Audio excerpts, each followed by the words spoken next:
When I was in college, I was an art major, and my senior year, I had my senior portfolio review, and my professors put up my work all in the gallery, and they really loved my work. But one of the things that they said to me was that none of your work looks the same. It's almost like there's a different artist in each of the paintings. Now let's fast forward to today. And that was many moons ago. My YouTube channel really does not have a niche. And I wouldn't say I've struggled with trying to find my niche. I've looked around, and I love making videos. So my channel is kind of nicheless. I got most of my subscribers from my carnivore journey, and over the 1,000 subscriber mark, from just talking about my journey on carnivore, and then maybe some of my other funny videos. But I really haven't had a niche per se. And I see a lot of YouTubers say, oh, you've got to find your niche. You got to find your niche. And I would love to find that niche, something that I'm passionate about. I'm passionate about loving my wife and my daughter, but they don't want to be on camera, and I'm not going to put them on camera. So for me, it's more about, if you're starting a YouTube channel, and if you watched my last video on if you're over 50 and I gave you 5 reasons to start a YouTube channel if you're over 50. But in that video, I talk about leaving a legacy. Now, yes, let me pause. Every person on YouTube would love to monetize their channel and make millions of dollars, to quit their day job. And sure, I would quit my day job if my numbers were anywhere out there in the millions of views or whatever. But I teach video production. It's the shoemaker's kids who don't have shoes because the shoemaker's been making shoes all day that by the time he gets home, he's too tired to make shoes for his kids. Well, I'm too tired at the end of the day to make videos for myself, and I'm really trying to put forth that effort this year to put out 100 videos. And so by the time I'm done teaching video production, I don't want to sit behind a camera. I don't want to do it myself. And when I taught painting, it was the same way. Now, painting for me is where I go into my studio and I can just lose myself because I haven't been teaching it all day.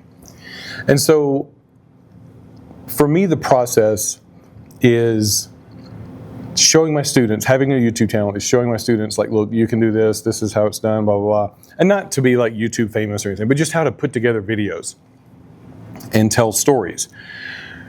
But though personally for me, it's also just a legacy builder for my daughter, my wife. If something were to happen to me and they wanted to see me in front of the camera, me just being me, they can go back and watch these videos in perpetuity. It's there for posterity. And I think that's a great thing to have as far as just leaving a legacy for your loved ones. And I love that.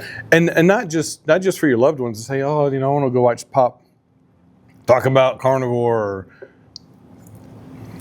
whatever, or watch you in your niche. But the value that you bring to your YouTube channel lives on in perpetuity for others 10, 20 years if your content has value. I cannot see someone other than my family watching my videos in perpetuity. Maybe some carnivore people, but that evergreen content, and by the way, evergreen content is just content that you put out there that will still stand the test of time years from now. How to change oil, finances, health advice, things like that. Though that's evergreen content that in 10 years, it's still applicable. It's not dated. It's not, it is timeless. And every YouTuber should be making evergreen content. I highly recommend that. And I'm doing my best to do that. And not only that, I am also doing my best to try to stick to a script and not just shoot from the hip. But the value that you're leaving if you can niche down, it's timeless.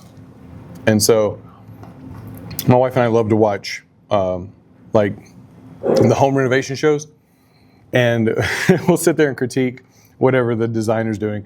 And my wife is always like, "Oh, that's barn doors, but it's not timeless."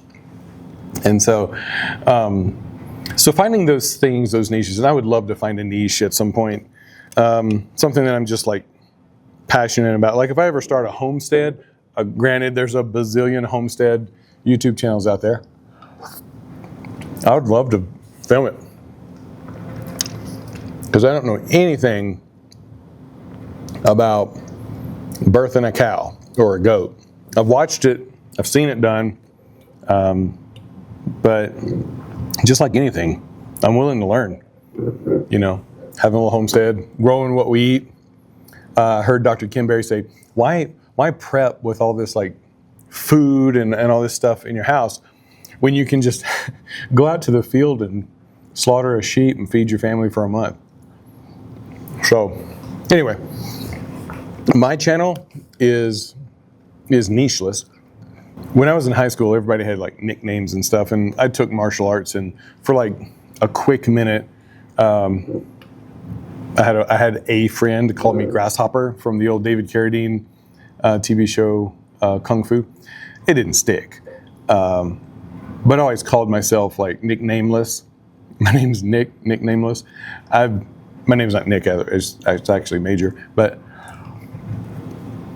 I just never had a nickname. And so my YouTube channel is kind of nicheless. And there's nothing wrong with that. I kind of told you my idea for my channel.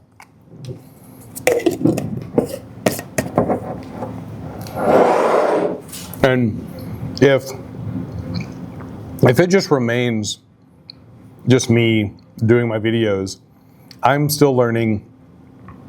I'm being creative. This has kind of sort of in a way taken place of my painting. I love to paint, but I still paint. I'm still working on creative stuff that's kind of more physical, hands-on. And my brain, my soul needs that. So for me, it's just going through this process of putting up the camera, putting up the lights. There's a light right here. Putting up the lights and the microphones, and making sure my audio is okay because I stink with audio. And making sure I'm kind of sticking to a somewhat of a script or something. Bullet points, if you will. So my channel is Nicheless. What is yours about? Tell me in the comments. Direct me to your channel. I'm really interested in the carnivore diet. By the way, carnivore update. For those of you who came here hoping for some carnivore update. I'm almost 2 years in June, carnivore. Over the course of 2 years, I've taken maybe 2 weeks off and still feeling great. I've gained some weight back. I'll do a video about that later. But by all indications of like how the clothes fit, it is either bone density or muscle mass. And so carnivore update, still going strong. To prove that,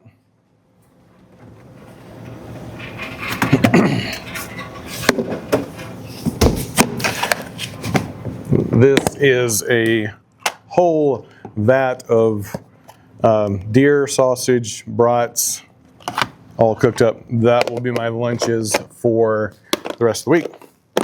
So still doing the carnivore, drinking water, black coffee.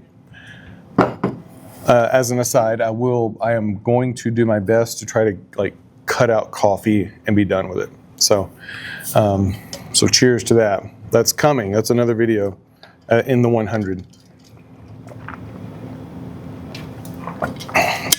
But I just love water. Ice cold water. In the summertime, it switches over to ice cold tea. Anywho, I can rabbit trail, and my students have told me so. So, niche. If you have a niche, if it's finances or things like that, man, kudos. I'm glad you can continue to put out content in those areas. I don't know that I know enough about one thing to do a whole YouTube channel on it. And I love to learn things. And so, like the carnivore diet, I'm learning, I'm seeing how my body changes, seeing how I feel. That to me has been the best thing. Other than telling people about Jesus, it's the carnivore diet. So I highly recommend it. I'm too far away from the camera to throw the beard into it, but thank y'all so much for watching. I really appreciate it. Hit the like and the subscribe button so I can make bazillions on YouTube, so I can quit my day job and go run a homestead and be a stay-at-home husband and father and be more creative than I ever have in my 50s. That'd be great. That would be a wonderful blessing. But anyway, I'm glad y'all are here. I'm glad you're watching. Thank you so much, and I will see y'all on the next one. Peace.